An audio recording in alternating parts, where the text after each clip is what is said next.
자, 오늘 우리가 좀 생각해 보려고 하는 것은 모세라고 하는 사람의 그 위치와 역할, 이런 부분들을 좀 생각해 보려고 합니다. 우선 1절에 보니까 여호와께서 모세에게 말씀을 하십니다. 이렇게 하라.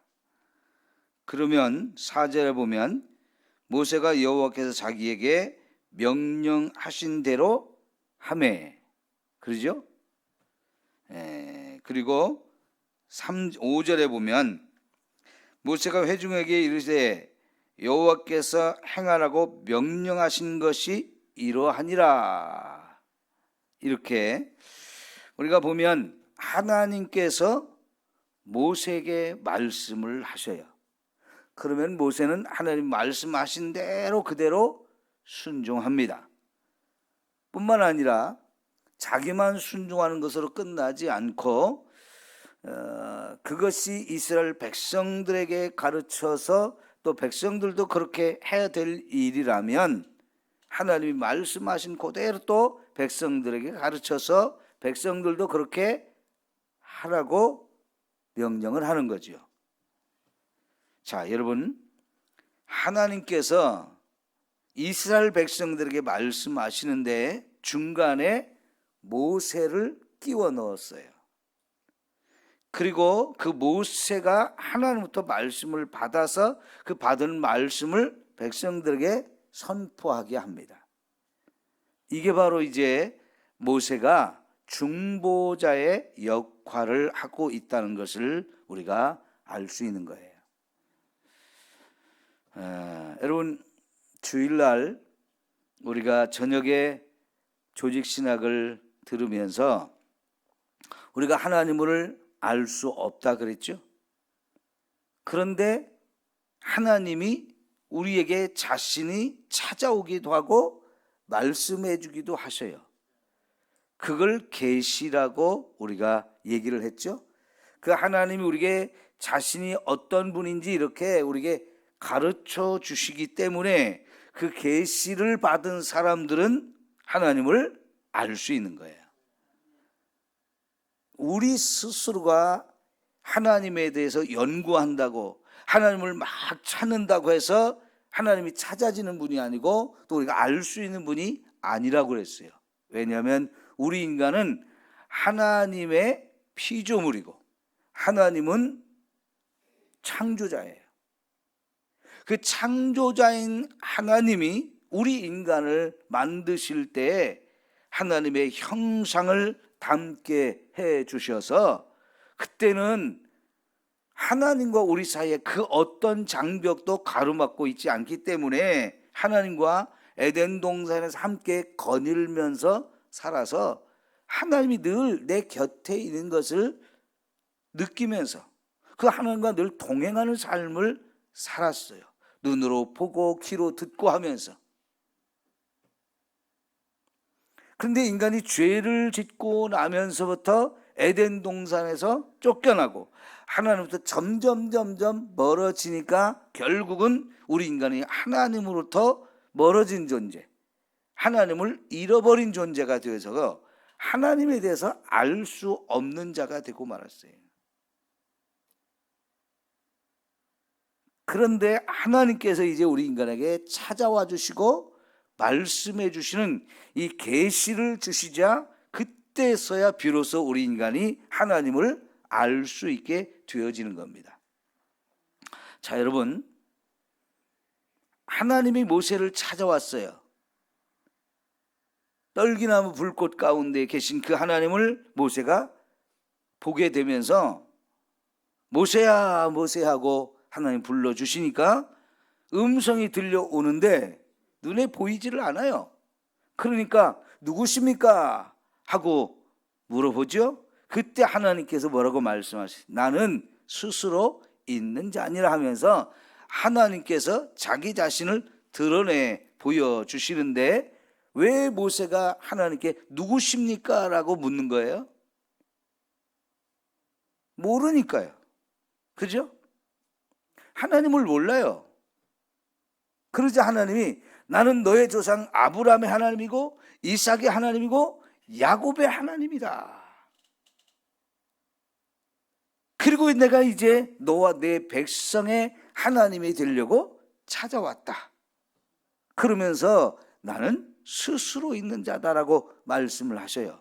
모세도요, 자기 어머니 아버지로부터 조상이 아브라함이고 이삭이고 야곱이라는 걸 다 들었고요. 그 아브라함 때부터 우리들은 그 아브라함의 후손된 이 사람들은 하나님을 믿게 되었고 하나님을 알게 되었어요. 그러나 그 하나님을 자기가 직접 경험해 본 적이 없어요.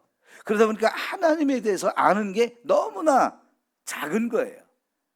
그런데 하나님이 찾아오셔서 나는 너의 조상 아브라함의 하나님, 이삭의 하나님, 야곱의 하나님이다. 그리고 이제 너의 하나님이 되어주겠다. 하나님 누굽니까? 누굽니까? 물어보는 이유가 하나님에 대해서 아는 것이 너무나 없기 때문에 그런 거예요.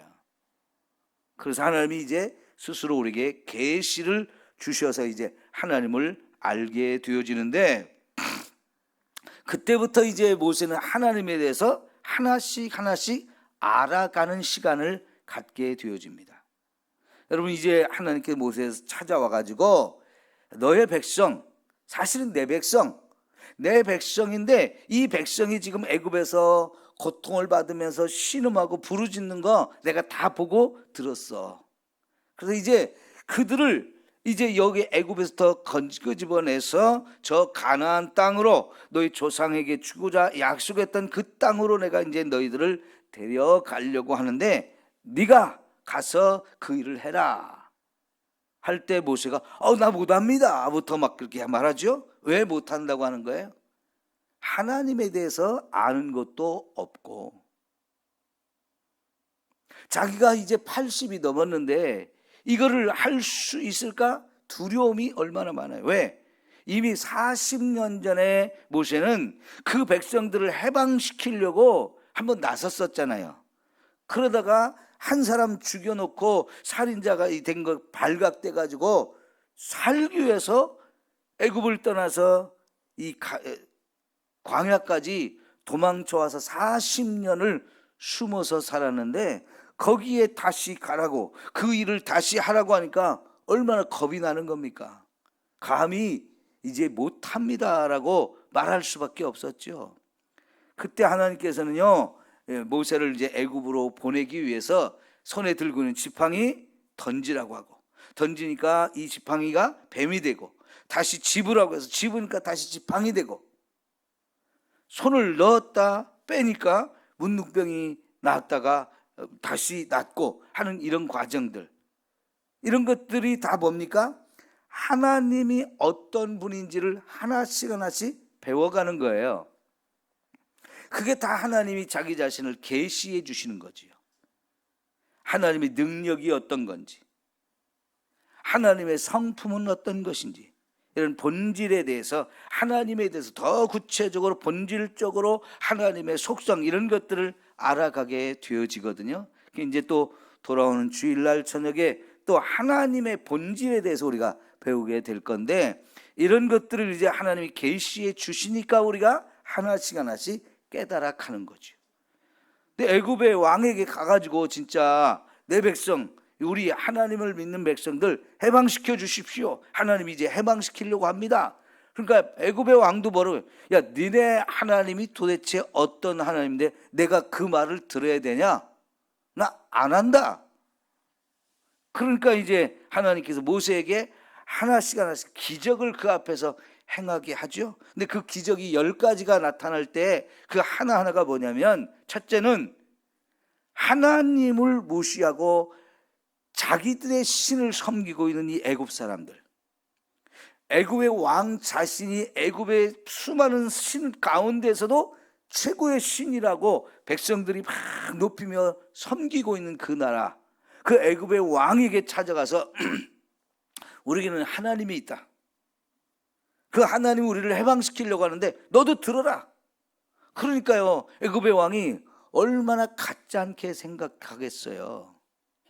내가 신인데, 그리고 이 나라에 수없이 많은 신이 있고 내가 그 신들까지도 다 통치하고 다스리는 사람인데 감히 하나님을 들고 나와? 하나님이 도대체 누군데? 하나님을 몰라요. 그래서 애굽 사람들이 가장 또 중요하게 생각하는 이 나일강, 애굽 사람들은 그 강 때문에 먹고 사는 사람들인데요. 그래서 그 강을 최고의 신으로 섬기고 있었거든요. 그러니까 여러분, 그 신에게 엄청난 순종을 하고 하는데 물 한 바가지를 거기 떠서 쏟으니까 피가 돼버리고, 그 쏟은 물만 피가 되는 게 아니고 그 나일강 전체가 다 피로 변하고 거기에 살고 있던 물고기들이 다 죽게 되고 사람들도 그 물을 전혀 이용할 수 없게 되어진 거죠. 그렇게 해서 애굽의 신으로 섬기는 존재들 하나하나를 다 깨뜨리고 마지막 10번째 애굽의 그 왕의 아들로부터 모든 백성들의 장자를 다 죽이는 이 사건을 벌이자 결국은 애굽의 왕도 야, 그 하나님이 대단한 분이구나. 왕의 장자를 죽였다는 얘기는요, 왕을 죽인 거하고 똑같은 거예요. 자기가 신인데 내 아들을 살리고 죽이고 마음껏 할 수 있는 그 신, 자기의 생명도 얼마든지 하나님이 살리고 죽일 수 있는 분이라는 것을 그때 조금 인정을 하고 알았으니까 빨리 가 하면서 다 내어주잖아요. 그러니까 이런 모든 과정이 뭡니까? 하나님이 참 하나님이고 이 세상 모든 만물을 창조하시고 다스리고 통치하시는 분이라는 사실을 그렇게 보여주신데, 이것은 애굽의 왕과 애굽의 백성들에게도 보여주는 거고 특별히 이스라엘 백성들에게도 그걸 다 보여주고 확인시켜 주시는 거예요. 이게 하나님의 계시죠. 그러니까 이런 계시의 말씀들을 우리가 읽고 들으면서 하나님이 어떤 분이다 하는 것을 이제 우리가 깨닫게 되어지면서 하나님께서는 모세를 이스라엘 백성과 하나님 사이에 중보자라고 하는 특별한 위치에 세워준 것입니다. 그리고 그 중보자인 모세는 하나님으로부터 말씀을 받아요. 그러면 그 말씀을 받은 우리는 어떻게 됩니까? 100% 순종해야 되는 거죠. 그러니까 지금 오늘 이 레위기 8장을 통해서 제가 여러분에게 말씀드리려고 하는 게 두 가지인데요. 하나는 모세의 그 위치, 모세의 신분, 그리고 또 하나는 하나님의 말씀에 100% 순종하는 거예요.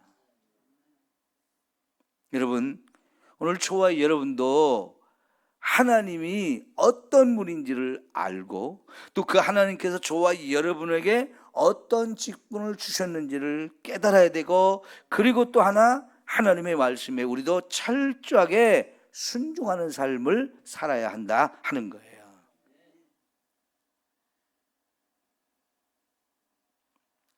하나님이 왜 중보자를 세우나요?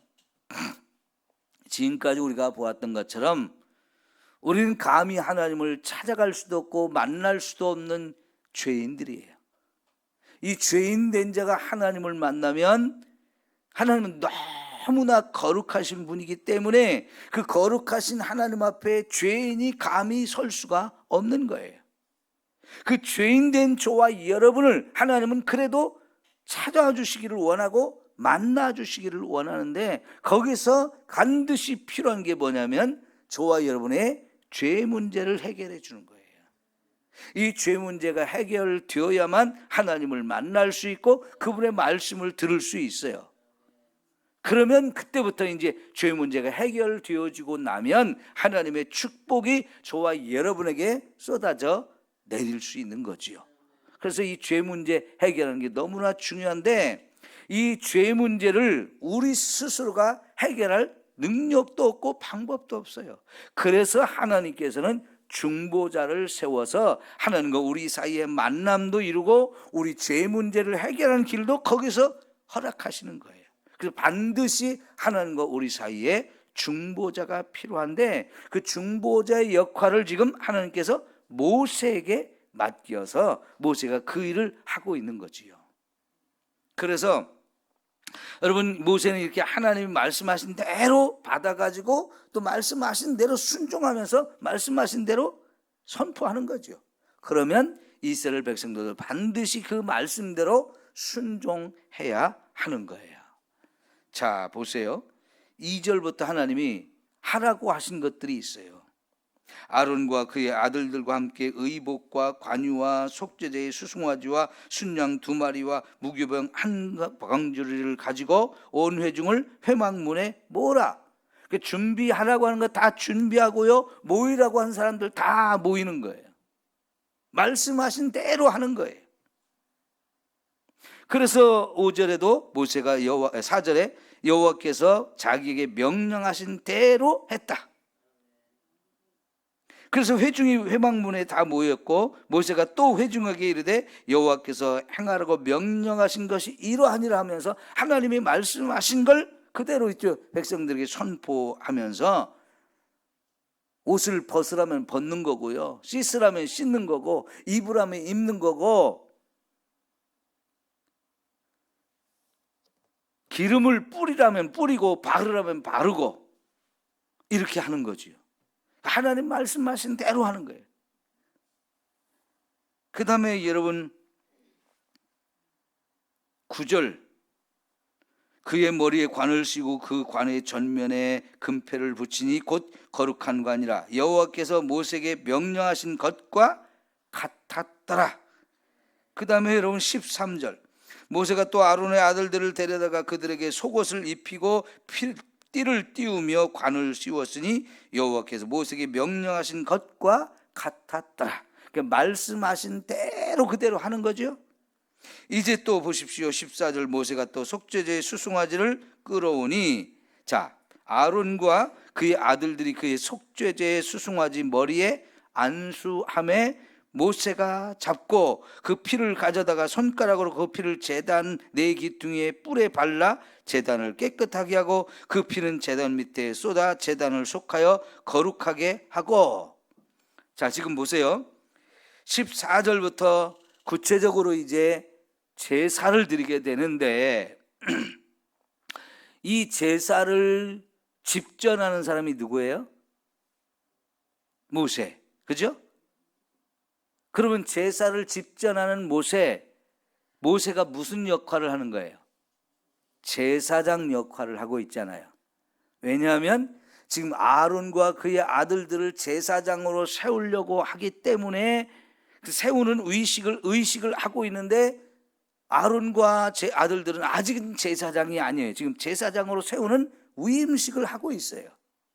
근데 아직 제사장이 없는 거죠. 그래서 모세가 제사장 역할을 하고 있는 거예요. 그러니까 제물을 죽이기 전에 그 제물에 안수하는 사람은 아론과 그의 아들들이에요. 이 사람들이 제사를 지금 드리려고 하는 사람들이고 직접 그 제사를 주관하는 사람은 모세죠. 그러니까 지금 모세가 하는 역할이 제사장 역할을 하고 있는 거죠. 이제 아론과 아론의 아들들이 제사장으로 세워지고 나면 그때부터는 이 아론과 아론의 아들들이 제사장이 되어서 직접 이 일을 할 거예요. 그런데 아직은 그들이 그 일을 할 자격이 없어요. 그렇기 때문에 모세가 지금 그 제사장 역할을 하고 있는 거예요. 그러면 여러분 보세요. 하나님으로부터 말씀을 받아서 선포하는 역할, 이게 결국은 선지자 역할이죠. 네, 선지자 역할이에요. 그 다음에 지금 제사장 역할을 또 하고 있죠. 네. 그 다음에 이스라엘 백성들을 끌고 다니면서 통치하는 역할까지 해요. 그러면 여러분 모세는 이 삼중직을 지금 다 하고 있는 거잖아요. 제사장 역할, 선지자 역할, 왕의 역할, 이 3가지 삼중직을 지금 다 하고 있는 거란 말이죠. 이게 모세의 특별한 위치고 그가 하나님부터 부여받은 직분인 거예요. 그러면 여러분, 이 모세는 누구를 예표하는 사람일까요? 예수님을 예표하는 사람이잖아요. 바로 예수님이 이 삼중직, 왕의 직분과 제사장 직분과 선지자 직분 세 가지를 다 가지신 분으로서 이 땅에 오셔서 저와 여러분을 구원하는 그 역할을 하시는데, 모세가 바로 이 세 가지 삼중직을 다 가진 사람으로서 이 역할을 하면서 바로 예수님을 예표하는 그런 상징적인 인물이다라고 하는 것을 우리가 살펴봐야 되는 거지요. 여러분, 모세가 이런 특별한 위치에서 하나님으로부터 명령을 받고 그 명령을 받아서 100% 순종하는 이런 모습을 보여주는데, 여러분, 특별히 하나님을 믿는 사람들에게 하나님이 요구하시는 게 뭡니까? 말씀에 그대로 순종하라는 거예요.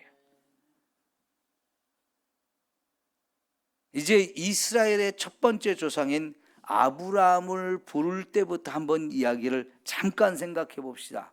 하나님이 아브라함에게 첫 번째 내린 명령은 너의 본토 친척 아비 집을 떠나서 내가 가라 하는 곳으로 가라. 이게 하나님이 아브라함에게 명령한 건데요.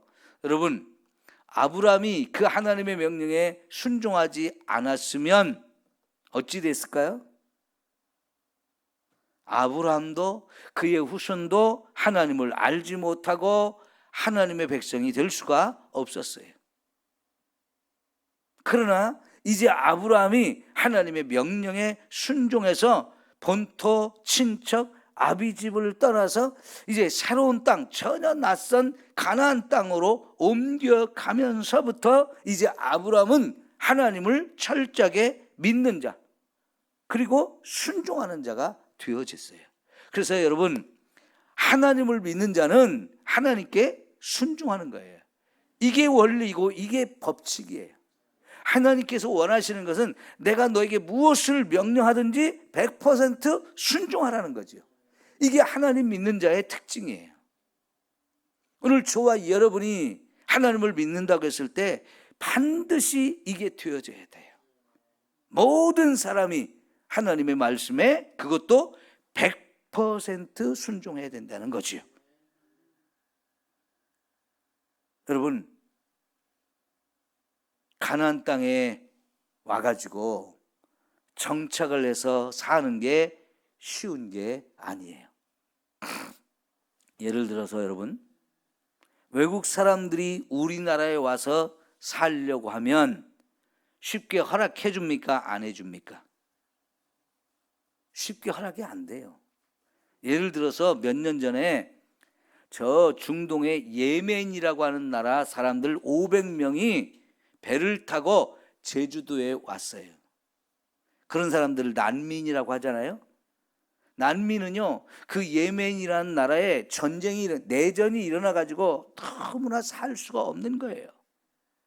그러니까 500여 명의 사람들이 배를 준비해가지고 타서 바다로 나와서 여기저기 떠돌다가 우리 제주도라는 곳으로 가자. 왜냐하면 그 제주도가 이제 우리나라에서요, 외국인들이 비자를 받지 않아도 들어올 수 있는 섬으로 이렇게 했기 때문에 그래요. 그러니까 다른 나라에 들어가려면 비자라는 걸 받아야 되는데, 그게 뭐냐면 그 나라에 들어가도록 허가증을 내주는 거거든요. 그런데 제주도는 관광객들을 모으기 위해서 특별히 제주도에는 그런 비자를 내주지 않아도 얼마든지 다른 나라 사람도 올 수 있게 자유롭게 만들어 놓은 곳이거든요. 그러니까 그 사람들이 제주도로 배를 타고 온 거예요. 그러나 일단 배에서 내렸는데 이 사람들이 다 관광으로 온 사람들이 아니고 피난으로 온 사람들이거든요. 근데 일단은 배에서 내렸는데 이 사람들한테 어떻게 해야 되느냐? 여기에 우리나라에 살 수 있도록 허락해야 되느냐 말아야 되느냐, 이거 갖고 굉장히 온 나라가 시끌시끌했었어요. 일단은 우리나라에서 머물도록 해주기는 했지만 사실은 정식으로 그들이 우리나라에 살 수 있도록 허가를 내주지를 않았어요. 아직도요. 그만큼 낯선 나라에서 들어가서 산다는 것은 쉬운 게 아닙니다. 그러면 그렇게 와서 사는 사람들, 혹은 또 동남아나 이런 데에서 우리나라에 노동을 하기 위해서 오는 사람들 허락을 받고 이제 들어왔는데 그 사람들이 초창기는요 얼마나 힘들었는지 몰라요. 우리 국민들도 그런 사람들이 왔을 때 어떻게 대우하고 어떻게 그들에게 처우를 해야 될지 몰라가지고요, 공장에서 일을 시키면서도 돈도 안 주고 막 때리기도 하고 너무너무 대우를 잘 못해줘가지고 인권 문제가 심각해가지고 많은 그 교계에서 그런 사람들을 위해서 특별히 목회하고 관심을 가진 사람들이 정부하고 많은 이야기도 하고 때로는 싸우기도 하면서 그들의 인권을 개선해 주기 위해서 정말 노력을 많이 했거든요. 지금은 이제 많은 외국인들이 와서 옛날과 달리 이제 우리 사람들도 많이 편안하게 대해주고 이렇게 하면서 사는 게 많이 달라졌지만 여전히 외국인이 와서 우리나라에 산다는 것은 쉽지 않아요. 차별도 있고 여러 가지 어려움들이 그들에게 많이 있는데 아브라함도 다른 나라에 가서 산다는 게 쉬운 문제가 아니었다는 거죠. 그래서 결국은 아브라함도 여기저기 자꾸 떠돌아 다닐 수밖에 없었어요. 그럴 때 여러분, 의지할 수 있는 것은 하나님밖에 없는 거예요. 의지할 것은 하나님밖에 없어요. 그리고 그 하나님을 의지하려면 결국 어떻게 돼요? 그분이 말씀하신 대로 순종해야 되는 거예요. 근데 순종해 보니까 하나님이 책임져 줘요. 그리고 하나님께서 내가 하나님을 믿고 의지하는데 나 좀 도와주세요, 나 좀 살려주세요, 이렇게 할 때마다 하나님이 기가 막히게 도와주시고 지켜주시고 살려주신 것들을 경험하니까 하나님은 정말 내가 철저하게 신뢰할 수 있는 분이고 믿고 따를 수 있는 분이고, 그런 모든 걸 맡겼을 때 그분이 철저하게 나를 지켜주고 보호하시고 축복하시는 분이라는 것을 깨닫고 경험하게 되어지니까요, 22장에 창세기 22장에 가면 어떻게 해요? 하나님께서 네 아들을 번제로 드리라고 하는데도 불구하고 그것까지 순종하잖아요. 그걸 통해서 하나님이 우리에게 원하시는 것이 100% 순종이라는 걸 깨닫게 되는 거죠. 성도 여러분, 오늘 저와 여러분이 이런 하나님의 말씀에 매일매일 듣고 읽고 하는 이유가 뭡니까? 100% 순종하는 사람이 되어야 하기 때문에 그런 거예요. 그러나 아직 우리 순종하지 못하는 거 많죠? 하나님, 왜 내가 하나님 말씀에 순종해야 됩니까? 나 그거 싫습니다 하면서 내 생각, 내 판단, 내 경험, 내 지식 이런 것들을 자꾸 내어세워서 할까 말까 고민도 하고 못하겠다고 불순종도 하고 자꾸 그런 것이 아직도 우리에게 많이 남아있어요. 그런데 여러분, 오늘 저와 여러분은 진짜 100% 순종하는 자리까지 가야 합니다. 그 훈련이 반드시 필요한 거예요. 우리가 직접 경험해 보지 않아도 하나님이 우리에게 주신 이 계시의 말씀을 통해서 하나님이 어떤 분인지, 우리에게 뭘 원하시는지를 다 보여줬거든요. 물론 우리도 경험하면 경험할수록 깨달아지는 게 더 많아지고 그래서 더 순종이 잘 되어지는데 그 훈련을 지금 하고 있는 거지요. 그러면서 이제는 저와 여러분이 모세가 하나님이 그렇게 왕이요 제사장이요 선지자로 세웠고 예수님을 그렇게 세웠듯이 또 그 예수님이 저와 여러분을 세 가지 직분을 다 주셨어요. 왕 같은 제사장으로 저와 여러분을 삼으셨고요, 세상에 하나님의 말씀을 선포하고 전하는 자로 세우시는데 이 사명도 잘 감당해야 되는데 거기에 철저하게 내가 먼저 하나님 말씀에 순종하면서 살아야 또 세상 사람들에게 하나님 말씀대로 살면 복 받습니다, 이걸 말할 수 있는 거잖아요. 오늘 저와 여러분이 모세를 통해서 이와 같은 놀라운 은혜를 깨닫고 그렇게 살아갈 수 있기를 축원합니다. 기도합니다.